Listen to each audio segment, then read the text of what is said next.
everybody, this Gambler's World. I'm Doug Upstone, filling in for Sean Higgs today. And for those that don't know, Sean lives in the Houston area. And so Hurricane Beryl has barreled into his neck of the woods there. So he unfortunately cannot join us. He said he's got some intermittent power. So that doesn't sound like much fun, Chip. And then Chip, you had 120 degrees yesterday, the highest temperature ever recorded in Las Vegas. That is crazy. So we got a lot going on here today. Yeah, it was hot yesterday. Not quite as hot as my picks, which are now 7-1 in the last 8. I saw that at Gambler's World. Yeah, but it really is brutal out here in the summer. We usually have a week or 10 days where it gets to be around 110, and maybe once or twice during the summer. This is early in the year for us for this to happen, and the heat is really extreme. Yeah, it certainly has been, and it has been the same thing here in the Phoenix area. We've been 112 since last Wednesday, and up to 117, and there's 4 more days ahead here for us. So it's just boiling hot right now. But hey, it's the desert. What can you say? It's got to be hot if I'm not playing golf. So there you go. That's perfect. Hey, so Chip just told you how well he's been doing with his picks at Gambler's World, and also Sean has been doing very well. So if you go to the leaderboards at Gambler's World, you'll see Sean's name plastered all over there, just like you'll see Chip's. So make sure that you check in on those two fellas and get their picks, or any of the guys that are handicappers at Gambler's World. And hey, get yourself some great deals and some outstanding picks from some really hot handicappers. Yours truly had another sweep yesterday in Major League Baseball over at Doc Sports. And so that's 14 sweeps of 2-0 or better in the last 6 weeks for me. So that has been really strong on those. I've had losses. There's no doubt about that. 50 and 36 out of the last 86. But just on for whatever reason, have some good stuff going. And today I got a 5-unit best bet going today on a Monday, so we'll see what we can do there. Chip, you got anything on the board today? I have one play, and okay. It's today's schedule is kind of funky. It was hard to decipher. There were so many 2-1 and heavy line games. So, but I managed to find something I like. There you go. Yeah, and I felt exactly the same way. I had one of the 7, and that was it. Okay, there was nothing else that really, for a premium play, that got me excited. By the way, that also you're watching the Winner's Circle channel here, and so make sure, or here on YouTube, make sure that you subscribe, okay, to this channel if you have not. We put out picks 5 days a week, and a lot of winners on a consistent basis here. So make sure that you do that. Sign up for it, and then after you do that, hit that like button. And after you do that, then head right over to the alert bell that gets your settings to the alert bell, and then you get the picks coming directly to you. So some really good stuff there.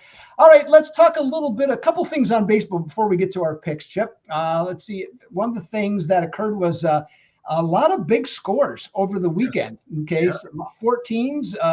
The Oakland A's with 19 against Baltimore of all teams.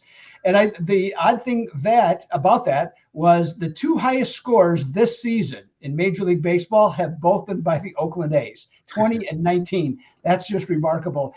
Any thoughts that you had on that? Well, I guess with all that run scoring, there's supposed to be fireworks on the 4th of July weekend. And there you go. There were plenty of it, and they say they want the game to be, they don't want the 2-1 games. They'd rather see high scoring games. They think that's more exciting. I don't know if it is really. Just good baseball to me is good enough. But scoring all these runs, a plethora of runs, sometimes it's great to see all of those bunches, those numbers when you look on the box score. 4 at bats, 3 runs, 4 RBIs, 3 hits. I love seeing that stuff. Yeah, and the other thing that I watched, let's say, parts of several games, and the one thing that at least that it's not there yet, but it was at least hopeful to me, and I know you'll agree with me on this one, is I saw a lot of teams going the other way. Okay, and so some of the run totals that we saw, so up to bat, everybody wasn't just swinging for home runs. They were being more patient. They were, like I say, looking to go the other way. Okay. And got a lot of hits doing that. And to me, that's encouraging because we've talked about it here, that, batting averages are hovering around all-time lows. So it's nice to see, let's just say, at least some hitters rising up, okay, and going, trying to put the bat on the ball. And as we've seen, you put the bat on the ball, so errors happen. There's just a lot of other things that go on with that. I have another thought for you. Any thoughts on the All-Star break at all, or some of the players, anything like that, or not too much? The key word there was break. I don't get involved in the exhibitions too much. I really don't. Like, if you want to handicap the Tyson fight or some things along those lines, be my guest. But I don't know how this is going to be so competitive. The All-Star game, which has 32 first-time players this year, and I really don't do much with it.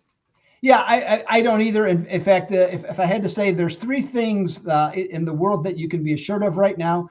The first two we're very familiar with: death and taxes. And the third one is that ratings will be down for the All-Star break, for the All-Star game.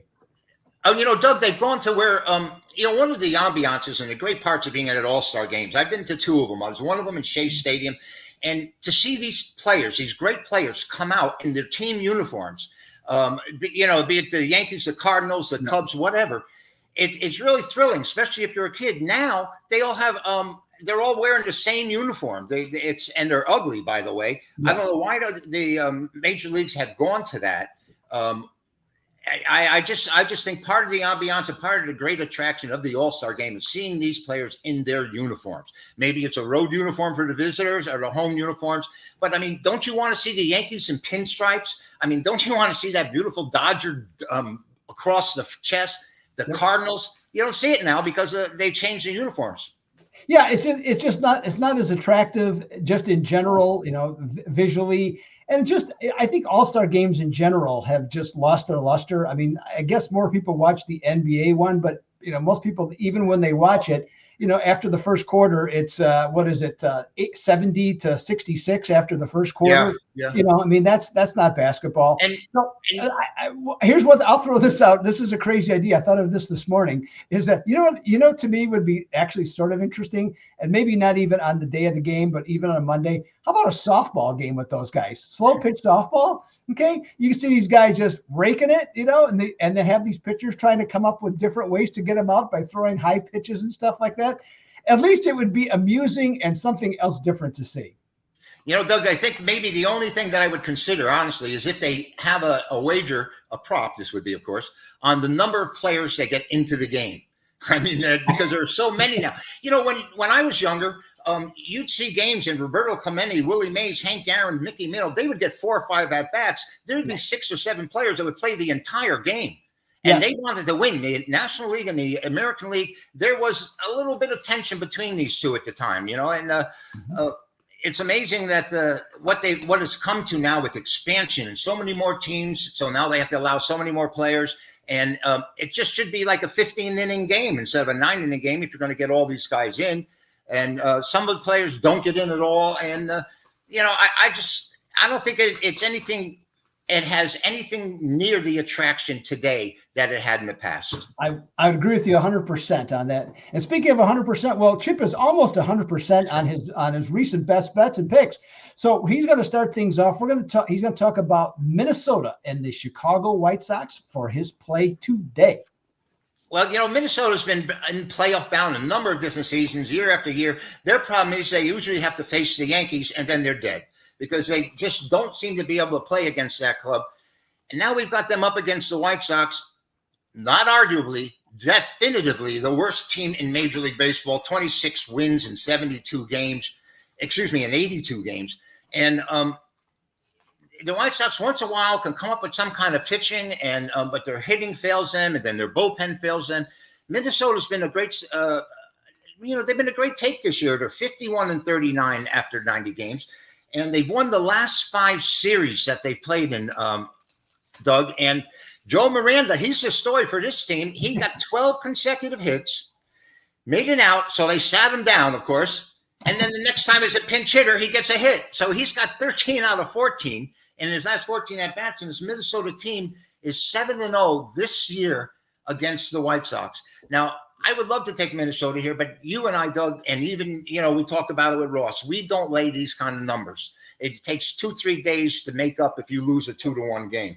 But I think I'm going to play this game over the total as opposed to playing Minnesota. And one of the reasons is this Chris Flexen for pitching for the White Sox. He's been horrible no matter where he was. He was with Seattle. He was with the Mets or the Yankees. He was in New York somewhere. Yeah. He's got an ERA of over 5, 2-7. And I just think this ends up being a high-scoring game. I'm going to play it over. All right, so it's got Chip has the over on this one. So I'm looking at this game. You got 2 pitchers that are named Chris, okay, that are starting. They're 28 to 30 years old. They had pretty much good starts to their careers at their respective teams, but that quickly flamed out, and now they have moved on at least once, if not twice. As Chip just mentioned, now both of them have ERAs right now over 5.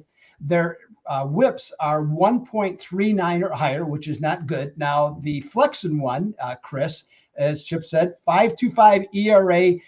His walk to a strikeout ratio at home, 34 and 25. I mean, that's as bad as it gets for a starting pitcher. Yeah. Left-handed batters against him, the OPS is over 900 this season. Now, the other Chris, Paddock in this case, on the road, 7.85 ERA. That's right. You heard me right. 7.85 ERA, batting average by left-handed batters of 3.07. Now, I know Chip knows in fact, he mentioned, we talked about the Cardinals last week, and I don't know if Bob Gibson's name came up. We were talking about their Chip's view of the glorious white uniforms the Cardinals wore. Well, one of the big things Bob Gibson was asked in his career was, what's the most important pitch in baseball? And he said, strike one. Okay, right. So with that being the case, after strike one, Chris Paddock this year, teams are batting 18 for 30. That's 600. Okay, wow. Bet the batting average against him when he has an 0-1 count with the opposing batter. The total, okay, on this one is over 9. These 2 guys are terrible starting pitchers. The White Sox are 26th in run prevention. I'm with you, Chip. This is an over, and it seems to be a rather easy over, to be perfectly honest. I just hope it gets there. Yeah. Well, it certainly should. Now, one thing I forgot to mention, filling in here at the last second, is that today is July the 8th. Do you have any information that you'd like to share what's going on in this date? I do. I have some of them are kind of interesting, and I thank you for bringing it. In this date, in 1946, the minimum salary of Major League Baseball players was raised to $5,000, and right.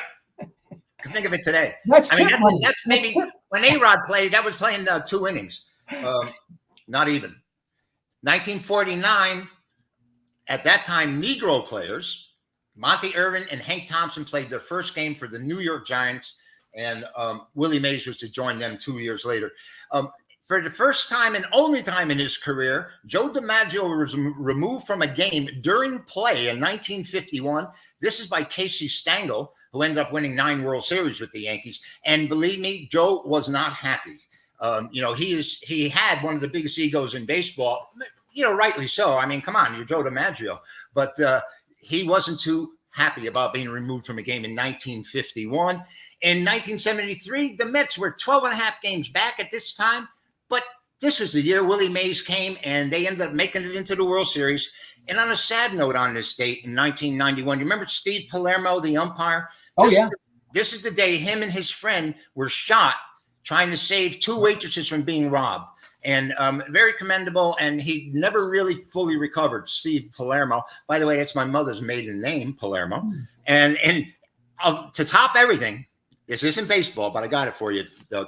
1889, John L. Sullivan went 111 rounds before the opponent threw in the towel. 111 rounds, but it isn't as bad as you think, because 75 rounds were 3 minutes, and then the remaining 46 rounds were only 1 minute. So, after 3 hours and 45 minutes of fighting, they cut it down to a minute each round.